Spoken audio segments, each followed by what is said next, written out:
জামাত ইসলামী ইতিমধ্যেই আলোচনার জন্য একটি কমিটি গঠন করেছে, আপনারা জানেন। আমি আজকে আবার আহ্বান করব যে সমস্ত দলেরা আছেন সংশ্লিষ্ট, আপনারা আলোচনার জন্য কমিটি ঘোষণা করুন, অবিলম্বে আলোচনা শুরু হোক। সময় ক্ষেপণের পলিসি লাভ হবে না, আমরা বুঝে গেছি।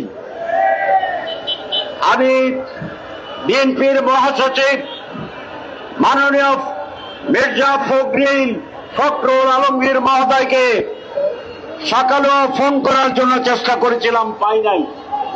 ইনশাআল্লাহ এই প্রোগ্রামের পর থেকে আমি আবার ওনাকে ফোন করার চেষ্টা, যেন বিএনপির পক্ষ থেকেও দ্রুত এই আলোচনায় অংশগ্রহণের সিদ্ধান্ত আসে। তাহলে আমি আশা করি, জাতি আশা করে, আর রাজনৈতিক বিদ্বেষ নয়, আর হিংসা নয়, আর অন্যের বিরুদ্ধে লড়াই নয়,